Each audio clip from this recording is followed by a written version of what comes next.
Selamat pagi, siang, sore, malam ya. Para sobat PUPR atau juga masyarakat pemerhati jalan, pemerhati sumber daya air, sumber daya perumahan dan permukiman, dan juga perumahan permukiman dan kecipta karyaan ini banyak PUPR ya. Hari ini kita melakukan dialog sedikit ya dalam rangka memperingati Hari Bakti PU yang ke-78 setelah pandemi ini ya kita bapak-bapak dan yang ada di sini. Sebelumnya yang hadir di sini adalah satu dari Balai Besar Pelaksana Jalan Jateng DIY yang mana diwakili oleh Pak Pinta Banuar Raja Sitanggang STMT, adalah Kabid Keterpaduan Pembangunan Infrastruktur Jalan B2PJN Jateng DIY. Selamat Mas Raja. Selamat. Kita ketemu lagi nih. Kemarin ketemunya di mana nih kita? Di sosialisasi apa tuh? Korpri. Oh, sosialisasi ya. Itu ya kita sering ketemu ini karena Pak Raja ini memang betul-betul raja. Yang kedua adalah Kepala Dinas Perumahan Rakyat dan Kawasan Permukiman Provinsi Jawa Tengah, yaitu Mas Arif, Insinyur Arif Jatmiko MA. Ya, Mas Miko ini. Selamat pagi. Ya. Assalamualaikum Pak Hanum. Jadi ini Mas Miko ini baru banyak tugas untuk RTLH ini. Iya. Salah satunya, salah duanya 8 berarti. Ya. Ya. Yang selanjutnya adalah Kepala Dinas PU SDA Taru Provinsi Jawa Tengah, yaitu Mas Insinyur SR Eko Yunianto SPMT. Selamat pagi. Selamat pagi. Ini karena nanti ada yang buka pagi, siang, sore, malam itu ya. ya, itulah. Oke. Dan saya sendiri adalah Kepala Dinas PU Bina Marga dan Cipta Karya Provinsi Jawa Tengah, Hanung Triyono. Jadi ini adalah teman-teman, ini adalah rumpun KPU-an di mana kita adalah 4 serangkai ini, 4 serangkai untuk membangun infrastruktur di Jawa Tengah. Mungkin sebagai kata awal kita mengawali podcast ini, yaitu kita yel-yel ya. PUPR sigap membangun negeri ya. PUPR sigap membangun negeri. Terima kasih. Jadi ini adalah jargon dari Pak Menteri PUPR yang harusnya selalu kita laksanakan. Sebelum kita mulai pelaksanaan ini ya, sebelum kita melaksanakan podcast ini, ada arahan dari Bapak PJ Gubernur kemarin ya, yaitu tentang program prioritas di Jawa Tengah. Ya, kita memasuki masa pilkada, pemilu, yaitu satu adalah menyukseskan penyelenggaraan pemilu serentak 2024 secara luber dan jurdil. Ini yang kedua juga menjaga stabilitas sosial, ekonomi, politik, keamanan dan ketertiban masyarakat. Yang ketiga adalah pengendalian inflasi dan ketahanan pangan, pengentasan kemiskinan ekstrim, penurunan angka pengangguran dan stunting. Nah, ini yang harus kita genjot sekali biar di bawah di 1 digit ya. Syukur-syukur digitnya jangan tinggi-tinggi gitu ya. Itu. Yang keempat adalah penanganan dampak perubahan iklim, kekeringan, polusi dan karhutla. Ini juga tugas kita ini. Nanti Pak Eko ini, Mas Eko ini nanti setelah hujannya turun, nah pasti menghadapi ya itu banyak juga potensi bencana. Saya juga dari Pemargaan juga, Mas Raja juga ini. Yang keenam adalah peningkatan kualitas sistem pendidikan vokasi. Kali ini nanti dari Politeknik ini, vokasi dan SMK dan lain-lain. Pengembangan pariwisata dan peningkatan daya saing UMKM di sektor ekonomi kreatif. Ini juga mungkin secara bersinggungan kita juga ini ya. Kalau infrastruktur itu kalau bagus berarti nanti distribusi barang dan tidak kebanjiran, itu semuanya akan bisa berjalan dengan baik. Dan ekonomi kreatif UMKM juga akan bergeliat. 8. Pengembangan sistem ekonomi sirkular dan transisi energi. Ini baru tren ini. Nah, ini nanti monggo ini juga kita harus siapkan ini karena kadang ekonomi sirkular itu adalah transisi energi, motor listrik, apa mobil listrik, tidak hanya satu itu aja. Mestinya dari SDM juga ini masuk. Yang kesembilan adalah pengembangan layanan publik dengan sistem pemerintahan berbasis elektronik. Nah, ini kita pelayanan yang berbasis pada digitalisasi, aplikasi dan lain-lain. Tapi aplikasi SOP itu kadang kalau kebanyakan sering membingungkan ya gitu. Saya ngendi dan lain-lain. Tapi monggo lah. Yang ke-10 adalah meningkatkan pengawasan internal aparatur sipil negara ASN. Nah, kita ini tugas kita karena kita semuanya adalah ASN. Itu kira-kira lah nanti apa tugas-tugas kita yang mungkin bisa kita implementasi di Jawa Tengah. Kita mulai aja ya dari kementerian ini ya, Kementerian PUPR yang hari ini fokus di jalan ini Mas ya. Nanti yang lain BPWS jalan panjenengan ini BPWS dan juga perumahan dan permukaan nanti Mas Miko ya. Mas Raja, ini dari sekian ini dan juga informasi kegiatan yang ada di panjenengan, ini yang paling banyak itu keluhan masyarakat itu Pantura Mas ini ya. Pantura itu ada rob, ada sekarang itu Batangan itu kapan rampung sih gitu ya. Tapi kok ini kan semuanya berproses. Saya tahu juga teman-teman juga masyarakat juga tahu tapi pengennya cepat gitu. Nah inilah monggo mungkin sekilas bisa diutarakan dan juga sekilas bisa diinfokan untuk pada masyarakat. Silakan Mas Raja. Baik, terima kasih Pak Kadis. Selamat pagi semua. Seperti yang Bapak sampaikan tadi bahwa ada permasalahan di Pantura khususnya terkait kondisi jalan dan juga adanya rob sesuai dengan tujuan Direktorat Ditjen Bina Marga untuk menyokong visi dan misi Kementerian PUPR. Direktorat Jenderal Bina Marga memiliki tujuan untuk meningkatkan konektivitas jalan nasional dengan mewujudkan pelayanan yang prima. Kemudian juga yang kedua adalah meningkatkan standar pelayanan jalan nasional. Yang ketiga adalah meningkatkan efektivitas pelaksanaan kegiatan di teknis di lapangan dan kemudian juga meningkatkan kualitas sumber daya lembaga. Nah, dengan hal tersebut maka 3 hal tujuan dari 4 dari tujuan tadi Bina Marga itu kita akan mencoba untuk meningkatkan konektivitas, meningkatkan aksesibilitas, dan juga meningkatkan mutu kondisi dari jalan nasional. Di mana dalam hal ini untuk konektivitas atau katakanlah aksesibilitas, capaian waktu tempuh untuk jalan nasional khususnya untuk di Bina Marga ini masih di kisaran 2,3 jam per 100 kilo. Sementara untuk sesuai dengan target Renstra yang harus kita capai adalah 1,9 jam per 100 kilo. Kemudian untuk kondisi jalan nasional diharapkan Renstra 2024 adalah 97%. Kemudian untuk jalan daerah sekitar 75%. Jadi banyak hal di program yang dilakukan oleh Ditjen Bina Marga.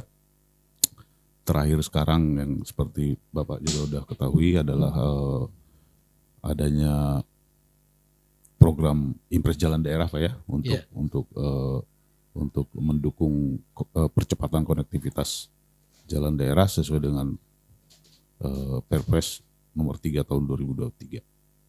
Jadi demikian juga dengan jembatan gantung. Kalau untuk di luar dari program atau tugas utama dari Kementerian PUPR yaitu jalan nasional. Nah untuk jalan nasional sendiri di yang menjadi program utama dari Kementerian PUPR, kemantapan untuk jalan nasional di Jawa Tengah ini sekitar 90 5,87% untuk tahun 2023 ini. Sementara seperti yang saya sampaikan tadi, target Renstra adalah 97% kemantapan untuk tahun 2024. Kemudian untuk anggaran yang telah kita programkan atau kita akan lakukan di tahun 2023 ini adalah sekitar 6,3 triliun untuk total Pak ya, termasuk dengan DIY. Kalau untuk khusus untuk Jawa Tengah itu sebesar 5,4 triliun. Dari 6,3 triliun ini terdiri dari impres jalan daerah sebesar 1,3 triliun. 1,6 triliun.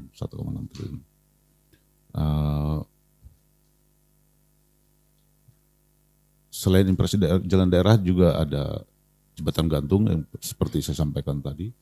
Kemudian sumber dananya untuk semua yang menjadi total pagu anggaran di Jawa Tengah ini, khususnya Balai Besar Jawa Tengah ini adalah rupiah murni, kemudian SBSN dan PHLN. Nah, untuk semua untuk mencapai tujuan apa dari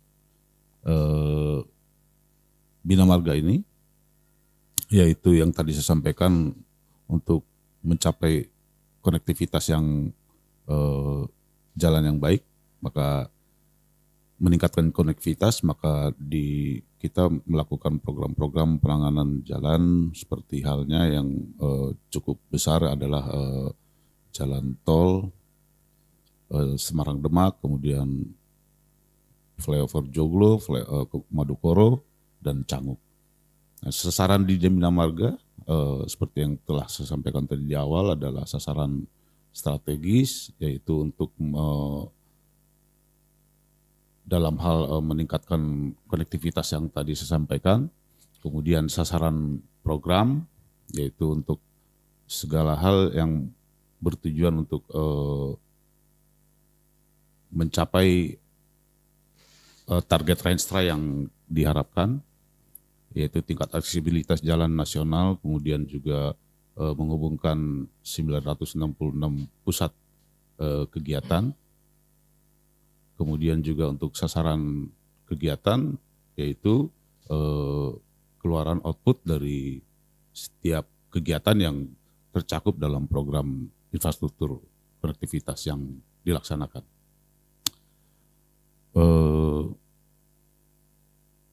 Kemudian untuk program impres jalan daerah yang kita telah lakukan, mungkin kami harapkan ada dukungan dari dinas nanti atau Pemda setempat untuk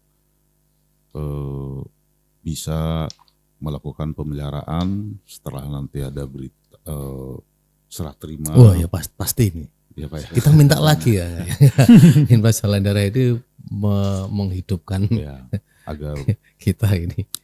Kondisinya nanti terpelihara agar tercapai seperti apa yang diharapkan oleh Pak Presiden, tercapai 75% kemantapan 2024. Kalau untuk di Jawa Tengah sendiri memang kita sudah tinggi. Sudah tinggi. Malah bahkan kita jalan provinsi itu kita mempunyai target kemantapan itu 92,5% atau malah 93. Tapi posisi sekarang memang antara 88, 92, 88, 92 karena tadi hujan. Mestinya memang teman-teman masih mengharapkan tadi infrastruktur jalan daerah, dana alokasi khusus itu. Dan kemarin kita dapat program hibah jalan daerah. Mudah-mudahan tahun depan, karena ini sudah 3 tahun, mudah-mudahan tahun depan nanti ada program lagi nih Pak Traja, nanti selain itu yang bisa kita ambil, paling tidak ya untuk kemantapan jalan kita akan lebih terjaga dengan dana APBN tadi. Terima kasih nih Pak Menteri juga ini. Demikian juga dengan DAK Pak ya. Iya, DAK juga itu. Ya. Jadi nanti agar saya kembali ke tadi masalah IJD, ya harapan kita agar terpelihara terus nanti setelah serah terima. Ya masalah tadi hibah apapun itu, tapi ada juga Pak masalah dari eh, permasalahan kami yang downgrade begitu. Iya. Masih Ya, kalau jalan nasional yang di downgrade tetap kita terima karena kondisinya mesti baik. Kalau tidak baik kita tidak mau terima gitu. Sama juga kabupaten itu juga gitu. Kalau kita downgrade kabupaten dia mintanya yang baik. Kalau tidak baik tidak mau ya. Memang begitulah. Iya. Kita juga sama Mas. Jadi kalau yang upgrade jalan kabupaten ya kita mintanya yang baik. Tapi kebanyakan tidak baik gitu. Sedang-sedang saja gitu. Nah inilah mungkin ya tadi benar Mas ada ICD itu tadi konektivitas jalan kabupaten, jalan provinsi, jalan nasional ke jalan tol ini akan bisa terjaga dan akhirnya bisa menghubungkan pusat-pusat ekonomi, pusat-pusat pertanian dan lain-lain, food estate dan lain-lain itu. ya, Pak. Gitu ya. Oke. Mungkin itu aja dulu Pak.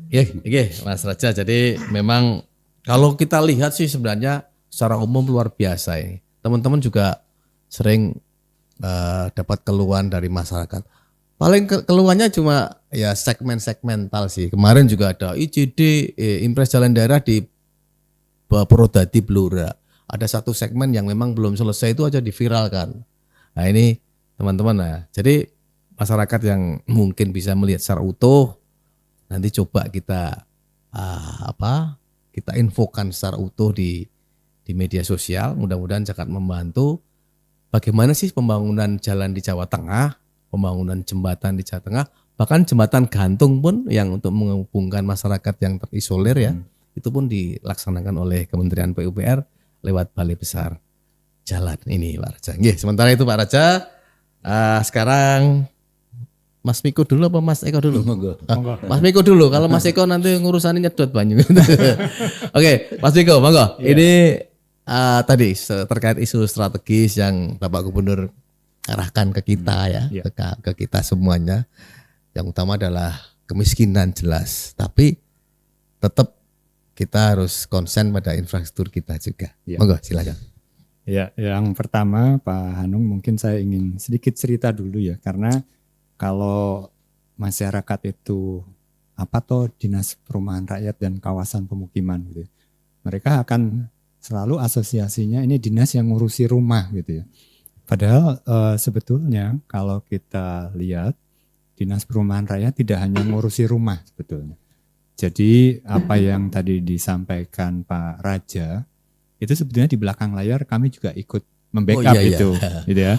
Jadi kalau kami itu urusannya bukan cuma rumah dan kawasan pemukiman, tetapi kita juga mendukung program-program strategis nasional. Okay. Apa itu? Ya kita biasanya bergerak sebelum program strategis nasional. Jadi bergerak di bawah. Di bawah. Jadi tanah. kita senyap, ya. Kita senyap. Ya. Artinya apa yang dikerjakan? Penlok. Gitu. Iya, penetapan lokasi. Lokasi proyek-proyek strategis nasional.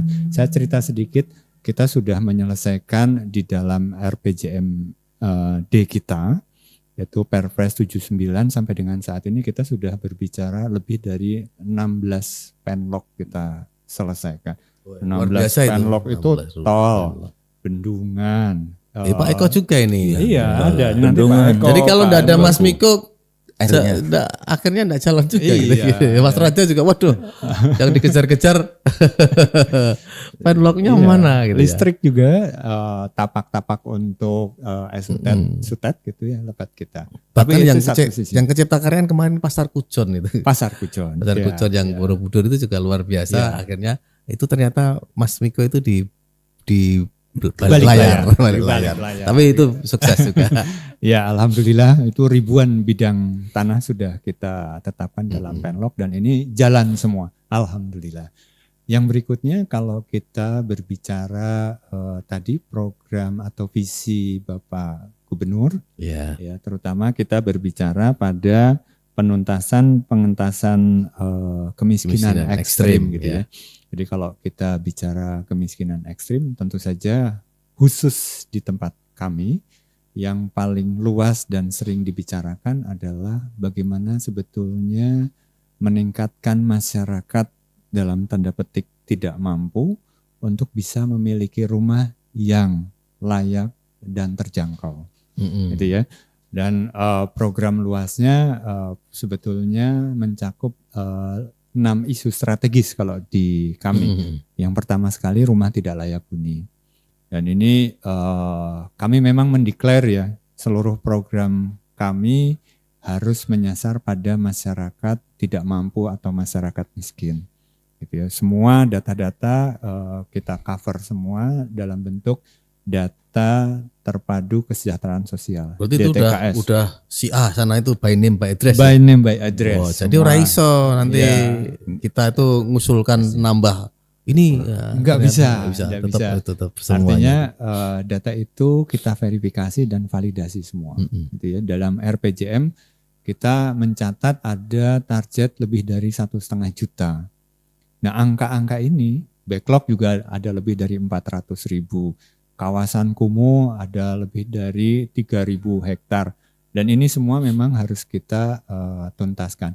Khusus kemiskinan ekstrim yang menjadi sorotan adalah rumah tidak layak huni. Oh iya. Ya, tahun ini Jawa Tengah ada 17 kabupaten ya, 17 kabupaten, kota tidak ada yang ditetapkan sebagai kabupaten yang ada kemiskinan ekstrimnya. Ya. Gitu. Khusus rumah ada berapa? Ternyata cukup banyak juga itu. Ada 28.000 rumah lebih yang miskin ekstrim. Itu kalau diuangkan berapa itu kira-kira? Kalau diuangkan ya lumayan besar lah ya. Jadi artinya kita tidak bisa cover dan tentu saja ini tidak bisa kita cover sendiri, Pak Hanung. Kita perlu kolaborasi, ya. Jadi kita kita secara bersama-sama merencanakan bersama dengan Direktorat Jenderal Perumahan, ya, Kementerian PU, provinsi, kabupaten, kota, kemudian desa. Dan Basnas. Bahkan kita juga ya OPD itu pendampingan desa miskin. Desa pendampingan satu OPD satu desa kita miskin. Kita juga ngerjain RTLH. Jadi keroyokan ya. Keroyokan betul-betul luar biasa ini. Tahun ini sudah turun juga, di akhir tahun ini statusnya kira-kira tinggal 17.000. 17.000.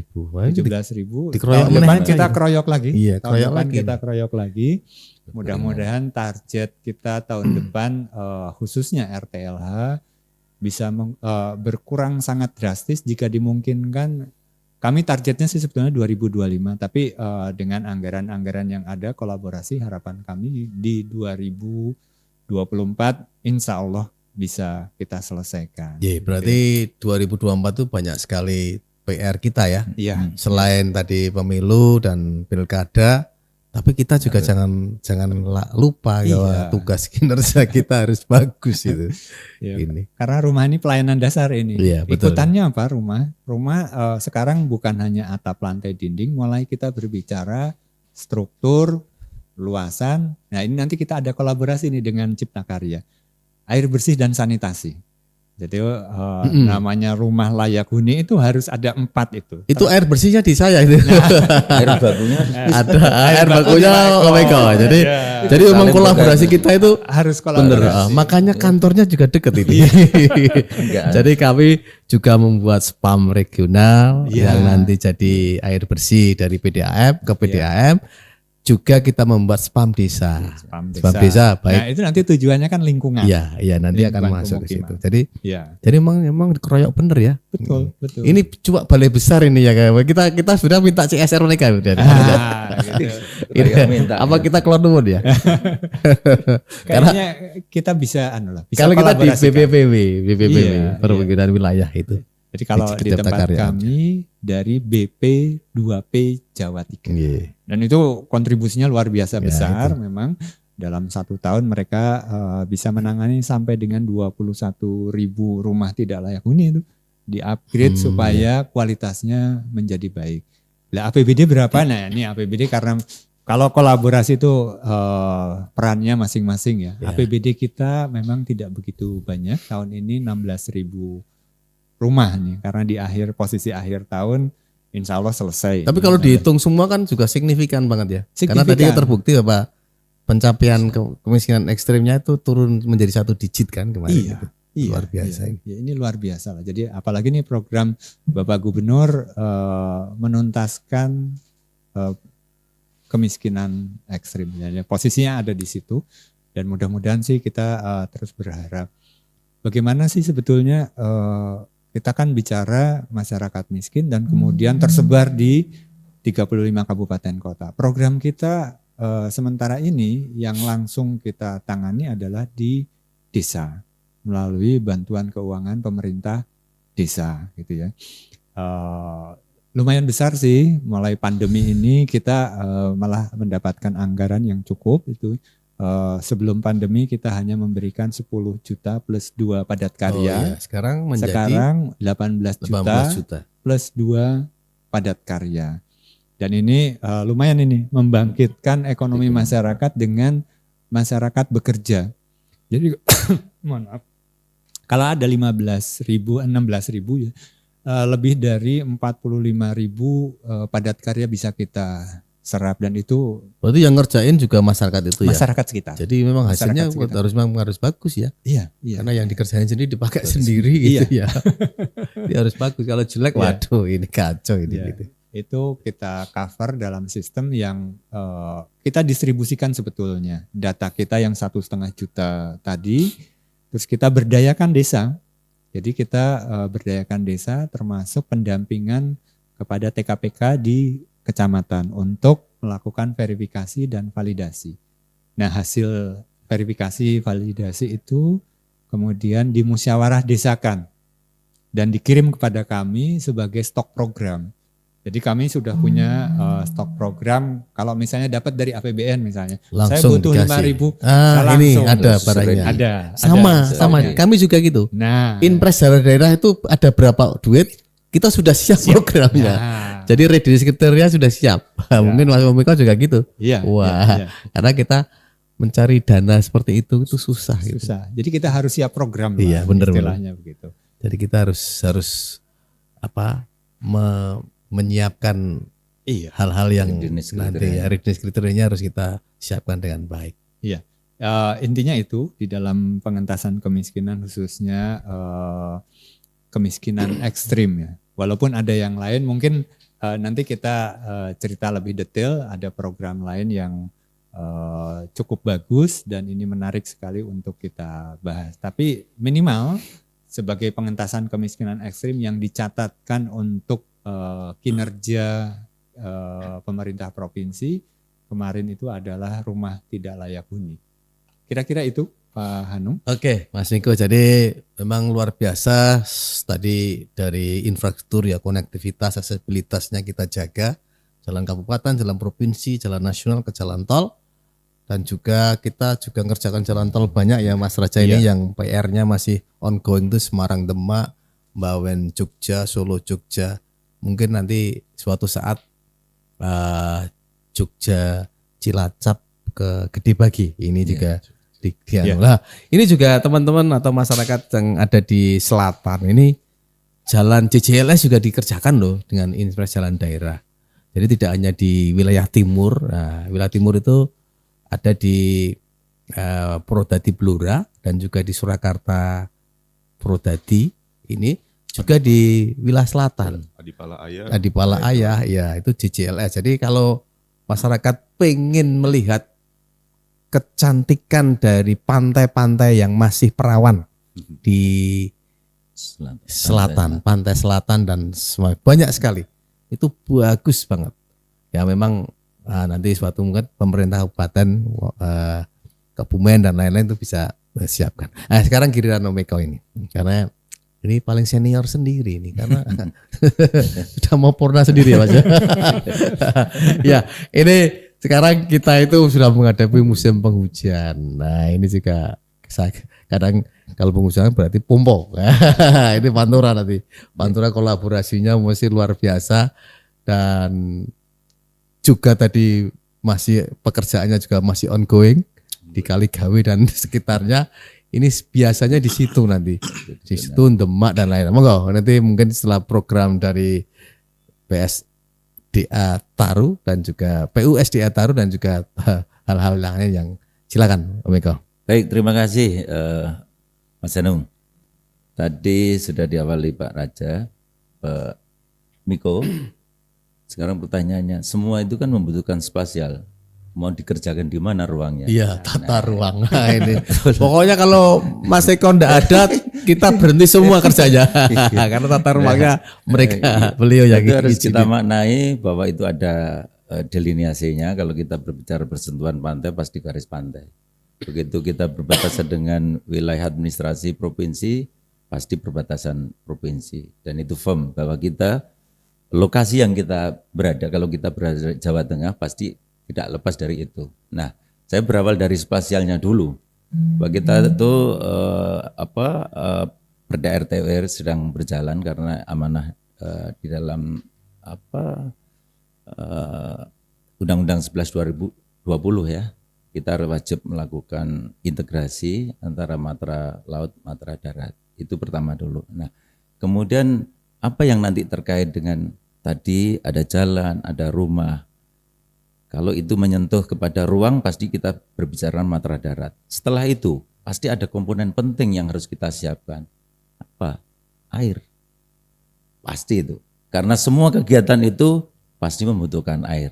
Nah inilah. Kita aja mampir ngombe ya? Mampir ngombe. Kita Enggak ada mampir ngopi kok, enggak ada ya? Iya, saya berawal dari sana. Nanti kita coba kaitkan dengan apa yang harus kita emban di dalam 10 program prioritasnya Pak PJ Gubernur, yaitu kalau tadi kita itu pada rumpun pekerjaan umum, tentu kita di bidang pekerjaan umum dan penataan ruang ditambah perumahan rakyat dan kawasan permukiman, tentu itu. Nah, kalau berbicara spasial, kita sudah atur bahwa kita sudah punya komitmen kalau itu terkait dengan ketahanan pangan. Pertanyaannya yang mau ditanami di mana nih? Di dalam Perda kita 16 2019 sudah dicantumkan dan menjadi komitmen kita bersama, yaitu seluas 1.025.255 hektar. Itulah yang kewajiban kita untuk mempertahankan dalam rangka mengamankan ketahanan pangan tadi, yaitu di dalamnya ada lahan sawah dilindungi, kemudian areal-areal untuk aktivitas pertanian dalam arti luas. Itu dari sisi spasial. Nah tentu kalau bicara wilayah administrasi itu meliputi Jawa Tengah dalam arti Pulau Jawa Tengah sendiri, ditambah Kepulauan Karimun Jawa dan Pulau Nusa Kambangan, itu sudah firm. Nah bagaimana terkait dengan potensi sumber daya airnya? Nah kami mencoba memberikan informasi, Jawa Tengah itu luar biasa, ada 202 sungai. Nah kalau itu pada waktu musim kering, kita kenyataannya tidak hujan sedikit saja sudah kita mengalami kekeringan. Tapi begitu dibalik, hujan sedikit saja ada suatu banjir. Nah ini menjadi tantangan kita bersama. Dua hal itu kalau kita terkait dengan sumber daya air pasti juga ada korelasinya terhadap tata ruang. Dalam kalau lebih spesifik lagi adalah respon daerah aliran sungainya.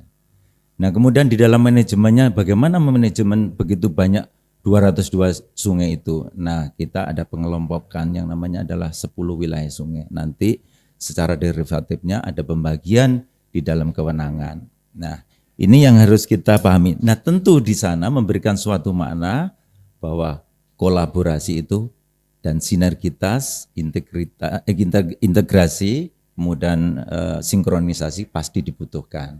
Nah, representatifnya luar biasa ini di Jawa Tengah kami berinteraksi dengan 5 balai besar wilayah sungai. Ada 5. Kemudian di provinsi tentu kabupaten kota ada di Dinas PUPR atau lebih spesifik PSDA. Nah kemudian dari sisi potensi dari 202 sungai tadi kita tuh lumayan bahkan banyak 68 miliar kubik per tahun. Tapi pertanyaan tadi kenapa kita tidak hujan sedikit saja sudah kekeringan, hujan sedikit sudah kebanjiran. Banjir. Itulah tantangan apa yang harus kita upayakan. Kira-kira apa ini kira-kira? Ya itu salah satunya, tetapi bukan satu-satunya. Iya, salah satunya adalah pembangunan tampungan air.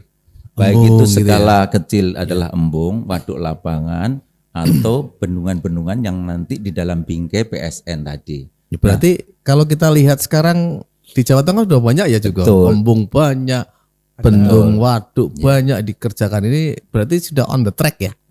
Betul. Ya. Jadi untuk embung saat ini evaluasi kami sampai akhir 2022 itu sudah terbangun 1.141 embung.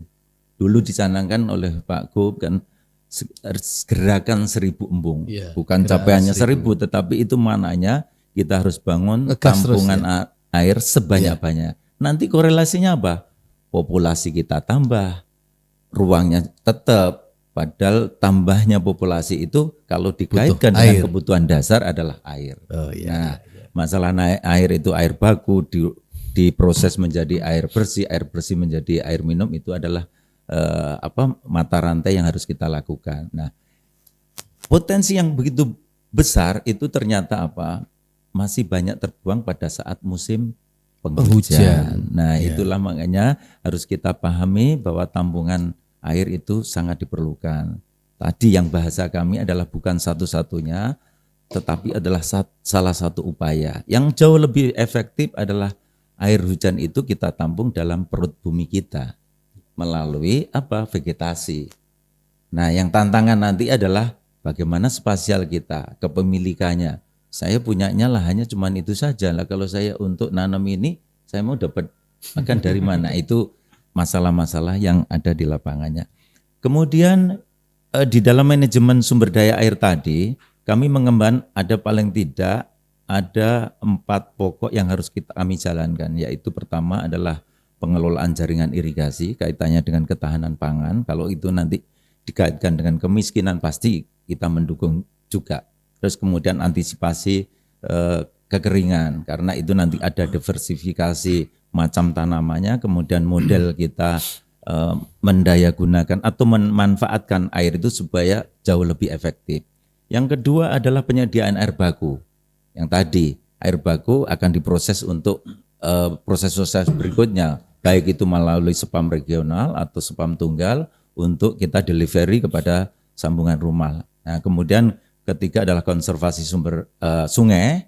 Kemudian yang ketiga adalah pengendalian banjir. Nah, tentu kita pahami potensi yang begitu besar itu kalau kita memanagenya itu tidak arif terhadap ini bukan arif jadmi kok. Arif terhadap lingkungan alam itu adalah ada suatu malapetaka yang harus kita antisipasi. Kalau kita lihat Mas Eko, ini sekarang kan musim penghujan udah banyak video-video viral yang di pegunungan utamanya. Betul. Wah, ini kayak jalan-jalan kami kena menjadi sungai. Betul. Ini juga luar biasa ini. Nah, Aduh, ini tugas berat ini. betul. Jadi kalau kita pada kacamata bidang pekerjaan umum dan perumahan penataan ruang pasti banyak lebih pada fisiknya. Tetapi interaksinya tadi, respon daerah aliran sungai, pasti itu tergantung bagaimana cara kita memperlakukan lahannya. Nah, itulah yang harus kita bahasanya harus berani mengevaluasi. Jadi sebaik normalisasi sungai, sebaik embung, sebaik waduk, bendungan, kalau atasnya tidak direhabilitasi, tidak dipelihara dengan baik, ya sama aja ya. Betul. Sama juga kita Mas Raja. Iya. Sebaik jalan kita kalau odolnya tetap ada odol ya, entah itu mereknya lain, merek Pepsodent, merek tetap aja kita pusing ya Mas Raja ya. Iya, apalagi biasa. ini kita air itu pasti secara alami mengalir secara gravitasi. Nah, air mengalir berarti, sampai jauh gitu. Iya, dampak yang ada di hilir pasti harus kita lihat apa penyebabnya air itu sampai kepada hilir. Seperti banjir kanal ini ya. Itu enggak sampai setahun harus ngeruk lagi itu. Karena berarti ada sedimentasi yang luar biasa di atas. Nah, berarti ada kerusakan lahan di atas. betul. Aduh, ini juga harus kita Itulah mutlak bersama dibutuhkan ya. suatu kolaborasi, kerjasama, integrasi, sinkronisasi dari seluruh sektor itu ya. Nah, kemudian kaitannya dengan ketahanan pangan, bagaimana manajemen kita? Tadi ya sudah saya sebutkan dari lahan kawasan pangan berkelanjutan atau KP2B lah, kita itu 1.025.255. Ternyata yang kami kelola itu adalah 953.804 hektar. Dan kalau kita itu Dan itu kewajiban kita untuk mempertahankan, dan manifestasinya adalah di dalam rancangan tata ruang tadi. Nah, kemudian ada 11.546 skim atau daerah irigasi, itu tentu terkait dengan pembagian kewenangan. Ada pusat sama sekira dengan jalan juga, ada jalan nasional, jalan provinsi. Kami juga ada irigasi yang menjadi kewenangan pusat, provinsi, kabupaten, kota. Dan itulah tantangan kita kaitannya dengan tata ruang. Secara teknis adalah kita punya jaringan irigasi teknis yang sudah dijamin dari sumber daya airnya, kemudian kondisi infrastrukturnya, kemudian pengelolanya. Karena pengelola itu ternyata untuk irigasi itu termasuk senior water user sebelum berkembangnya kebutuhan akan air minum dan lain sebagainya. Karena sejak zaman Belanda memang domain kita adalah pertanian dalam arti luas, dan itu pasti memberi kontribusi kepada ketahanan pangan dan kemiskinan tadi. Saya kira itu. Nah, sedikit saya nyinggung masalah kesiapan kebencanaan. Karena tadi potensinya begitu gede, kalau kita salah mengelolanya, yang kita dihantui sebuah potensi daripada bencana. Nah, salah satunya pasti banjir. Nah, kita tahu air mengalir dari hulu ke hilir. Nah, hilirnya kemana? Ya pasti ketemunya Pantura sama pantai selatan.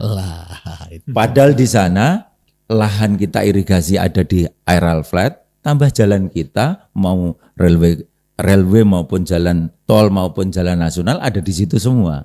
Nah, inilah pusat ekonomi ada di utara ya. Betul. Inilah butuh kita share seperti begini supaya semua yang membidangi itu akan mengambil peran, termasuk bahkan masyarakat di dalam rangka pengurangan risiko bencananya. Paling tidak sasarannya itu.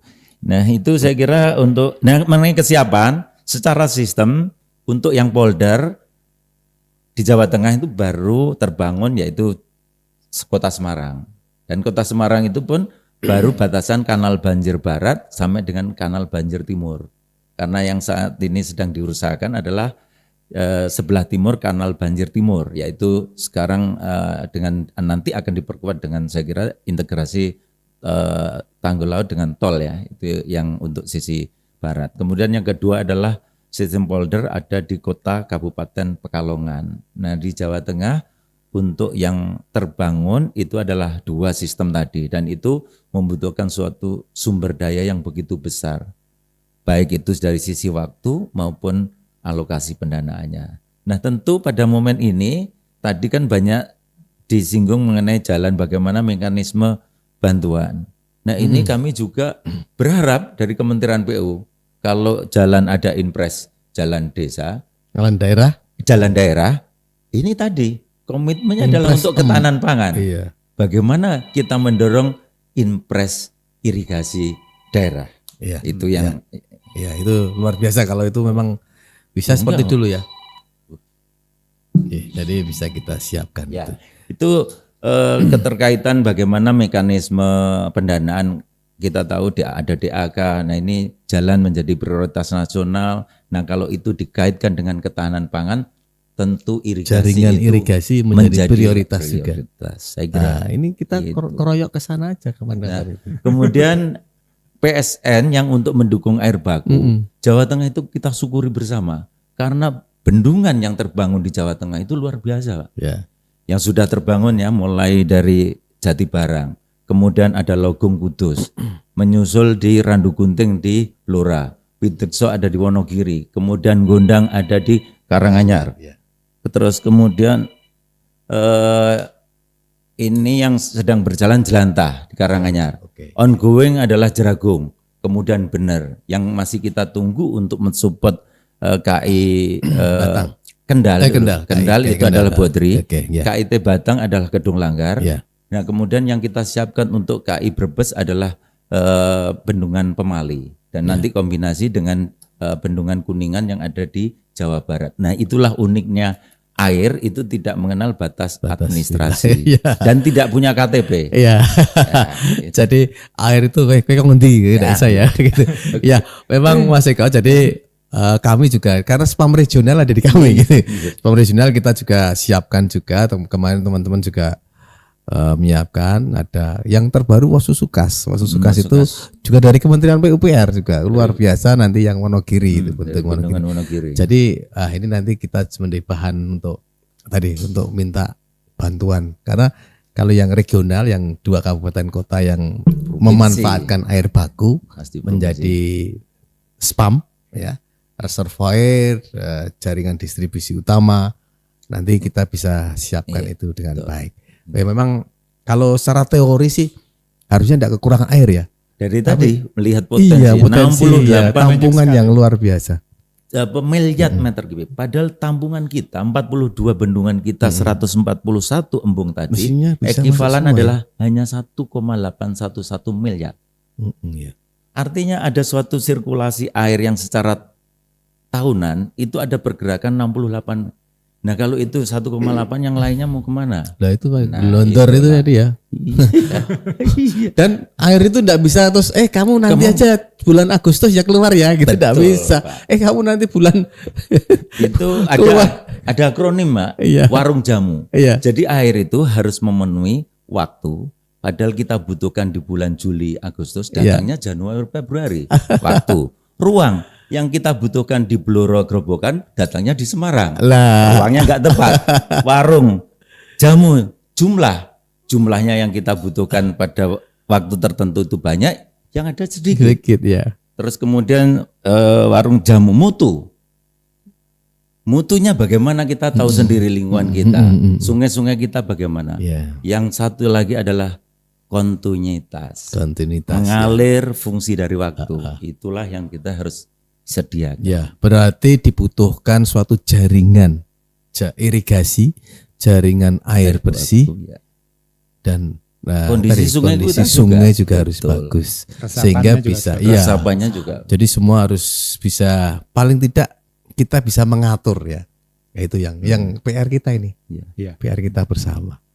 Oke, jadi luar biasa, dari ada warung jamu, kita ada warung kopi, ada warung teh gitu ya. Tadi ada sedikit Pak Hanu, saya ingin Monggo, Mas karena Viko. Pak Eko tadi Ya. cerita kita kan bertambah terus ya penduduk ya. Iya. Iya. Tadi juga ada pembangunan butuh ruang, Iya. sementara ruangnya tetap, Iya. ya gitu ya. Kalau kaitan dengan kami memang sebetulnya program umumnya adalah tadi meningkatkan akses kepada masyarakat miskin. Tapi kita juga punya program gimana tuh sebetulnya rumah-rumah itu dibangun dengan lahan yang terbatas.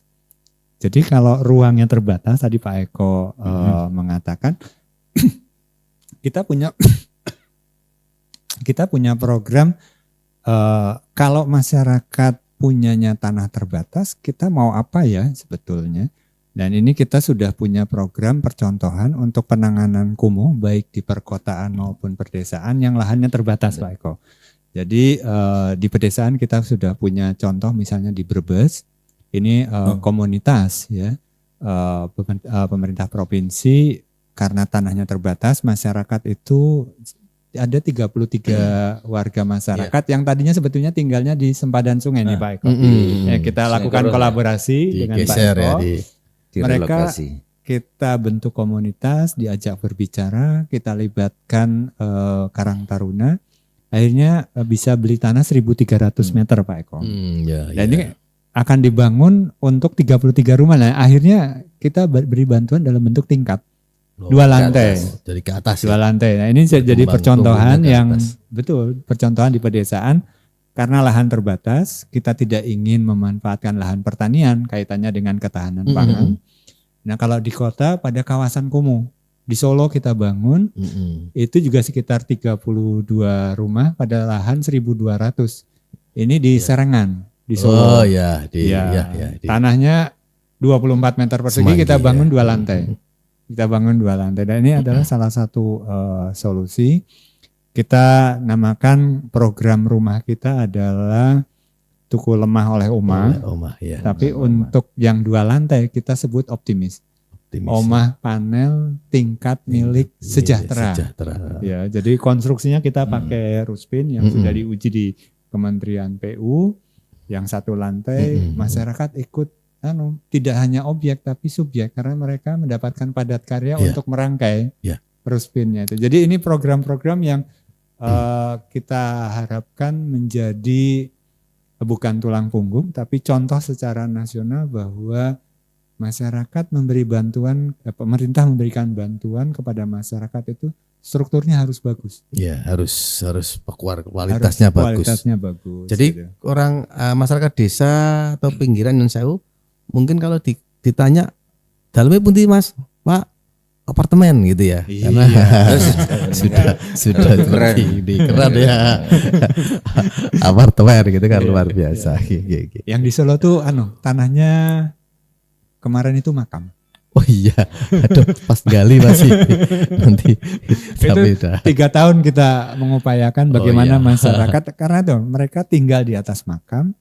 Kalau kita datang itu silahkan duduk, kursi tamunya biasa, tapi meja tamunya mejanya kijing. batu nisan. Batu nisan. Luar biasa. Iya, iya. Ya, tapi itu kolaborasi antara yang masih hidup dan sudah meninggal. Jadi, Iya.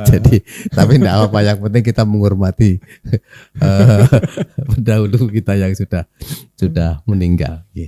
Oke, ini karena waktu juga, mungkin juga sekilas nanti dari Mas Raja, Mas Miko, Mas Eko, coba apa sih yang menjadi harapan dalam ini ya, peringatan Hari Bakti PU ini, dan apa yang sudah kita kerjakan tadi sudah kita singgung panjang lebar. Harapannya untuk Jawa Tengah khususnya atau untuk Indonesia pada umumnya. Monggo Mas Raja, sedikit aja.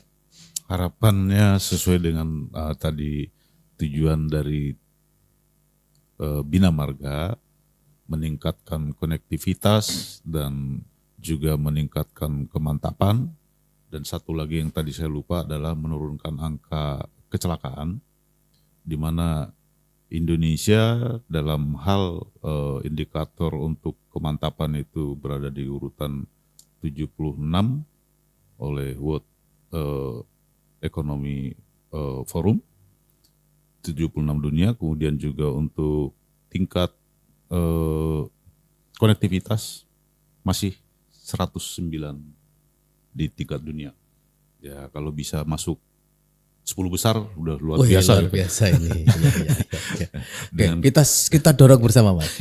Bareng-bareng ini kolaborasi, karena tidak bisa hanya dikerjakan oleh nasional tapi juga oleh pemerintah kabupaten kota provinsi. Untuk Indonesia. Kalau untuk Jawa Tengah, dari sekian banyak saya bertugas di beberapa provinsi, Jawa Tengah ini termasuk yang kondisi jalannya menurut saya sangat baik. Bagus ya. Bagus. Karena saya juga dapat hadiah terus itu.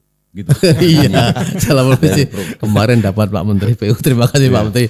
2 tahun saya dapat hadiah. 1 tahun kemarin dapat hadiah program 10 miliar. Tahun ini juga dapat 10 miliar lagi untuk kebinamargaan. Luar biasa ini. Iya, mudah-mudahan bisa Iya, tahun 2024 nanti IJD-nya juga tambah lagi, infrastruktur jalan daerahnya. Ada, Gitu. Pak. Iya, luar biasa. Pokoknya deket-deket dengan Mas Raja pokoknya gitu ya. Oke, monggo Mas Iko. Terima kasih Pak. Iya, saya sih berharap betul bahwa penanganan rumah itu tidak bisa sendiri ya. Jadi harapannya ke depan kolaborasi antar level pemerintahan, baik di pusat, provinsi, kabupaten, kota, CSR, terus kemudian Basnas, bahkan tahun ini sudah ada filantrop yang kita coba ikut gabungkan. Iya. Dan apa yang diharapkan tadi baik dari RPJMD maupun visi misi dari Pak PJ Gubernur dalam waktu dekat bisa kita selesaikan. Karena apa? Tentunya perlu komitmen bersama untuk menyelesaikan masalah rumah ini. Tidak hanya sekedar bahwa kita bangunkan rumahnya, tetapi harapannya bahwa seluruh level masyarakat itu tahu bahwa rumah saja tidak cukup, tetapi bagaimana kemudian mereka bisa memanfaatkan dengan baik, juga dapat memelihara dengan baik, gitu ya. Karena 1 juta rumah lebih kalaupun kita bantu, kalau mereka tidak punya inisiatif, tidak punya keinginan untuk mereka pelihara, tentu saja apa yang sudah pemerintah hadir di dalam masyarakat memenuhi kebutuhannya tidak akan manfaat, akan sia-sia. Oleh karena itu, kami berharap betul bahwa apa yang sudah dilakukan saat ini terus bisa kita lakukan, dan pada saatnya nanti setiap masyarakat di Jawa Tengah akan mendapatkan rumah yang layak huni, lingkungan yang baik sesuai dengan cita-cita Undang-Undang Dasar 1945, bahwa ini adalah hak dasar yang harus kita sama-sama penuhi kepada masyarakat. Saya kira itu Pak Hanung. Oke, Mas Miko, jadi tugas yang mulia karena sudah ditulis di pembukaan Undang-Undang Dasar ini ya. Oke, Mas Miko. Baik, kalau saya singkat aja. No one left behind. Oh iya, luar biasa. Tidak ada yang harus kita tinggalkan. Kalau dari perspektif pengelolaan, saya lebih senang pakai pengelolaan sumber daya air karena itu memberikan arti yang sangat luas. Bagaimana mulai perencanaan, pelaksanaan, pengendalian, evaluasi sampai feedback kembali kan gitu. Nah, apa yang harus kita lakukan di dalam sumber daya air? Paling tidak sama-sama mari kita memberi kontribusi kepada upaya konservasi sumber daya air. Implementasinya apa? Satu orang satu wet itu saja sudah memberikan suatu. Pertanyaannya kalau itu tanam sampai dirawat sampai beranak pinak, itulah yang harus kita lakukan. Nanti akan mengimbangi salah satu upaya di dalam pembangunan 1000 embung, terus kemudian bendungan itu. Terus kedua adalah pendayagunaan sumber daya air. Salah satu contoh adalah bagaimana kita arif bijaksana memanfaatkan air, mendayagunakan air.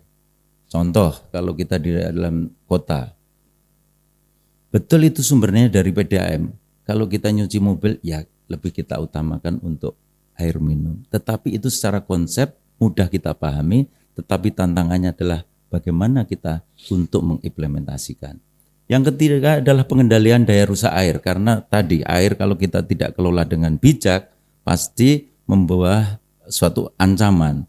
Nah, pengurangan risiko itu juga butuh suatu keterlibatan, kalau kami bahasakan adalah pentahelik. Bagaimana akademis itu memberikan suatu pengertian, kemudian bagaimana kita mendayakan community, swasta, kemudian kalau government pasti kita ada representatifnya ini, pusat, provinsi, kabupaten, kota. Apa yang sudah kita kerjakan di dalam 4 komponen tadi dan itu berhasil dan bermanfaat dan direplikasikan sesuai dengan lingkup strategis, itu adalah media untuk bisa kita sampaikan kepada publik supaya publik juga melakukan hal yang sama. Dan tidak cukup dari 3 itu, bagaimana kita memberikan ruang yang cukup pengawasan dan pemberdayaan masyarakat. Nah, kemudian yang berikutnya tentu secara teknis apa yang kita kelola itu harus disupport dengan sistem informasi. Kalau kami spesifik sumber daya air itu memberikan suatu mana peningkatan kualitas SDM dan kita approve juga dengan sistem informasi. Itu dari sumber daya air. Kalau tata ruang, secara nyata pasti kita ada perencanaan tata ruang yang mantap. Kedua adalah kita bijak dalam memanfaatkan. Nah, implementasinya, kenapa saya kaitkan? Bagaimana kita mengontrol dengan disiplin tata ruang kita.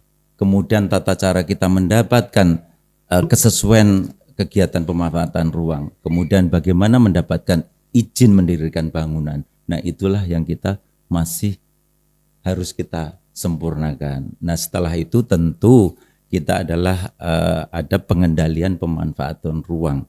Supaya apa? Supaya ruang kita menjadi aman, nyaman, produktif dan berkelanjutan. Dan kemasannya adalah bagaimana kita memberikan kontribusi kepada 10 program prioritas itu. Di dalam tujuan kita adalah Sustainable Development Goal. Saya kira itu, Mas Zanu. Oke, tepuk tangan untuk kita semuanya. Jadi luar biasa tadi dari semua hal yang kita bicarakan, dari semua program, dari semua aktivitas kita, dari semua upaya kita, tetap jadi goalnya adalah kita bisa berkesinambungan. Nah, itulah sustainable. Terima kasih karena waktu juga yang memisahkan kita. Saya juga selaku host ya ini saya sudah sama ini jalan jembatan gitu ya. Tapi luar biasa kita juga punya program yang luar biasa juga. Jadi teman-teman semuanya ini dari PUPR ya, pekerjaan umum itu ada air, bangunan cipta karya, dan juga Bina Marga Cipta Karya dan ABC ya, Iya, Cipta Karya, Bina Marga dan Air dan Perumahan Rakyat ini. Jadi luar biasa untuk kita semuanya dan teman-teman semuanya yang setia mengikuti. Mohon maaf apabila hal yang ada yang kurang dan mudah-mudahan bincang ini bermanfaat dan paling tidak untuk introspeksi kami dalam melayani berbakti, yaitu memperingati Hari Bakti PU yang ke-78. Jadi kita juga harus bergerak lebih cepat. Bagaimana kita bisa melaksanakan semua tugas tanggung jawab dan juga melayani masyarakat. Oke, matur nuwun. Assalamualaikum warahmatullahi wabarakatuh. Waalaikumsalam warahmatullahi wabarakatuh. PUPR Jawa Tengah Sigap membangun Jawa Tengah. Terima kasih.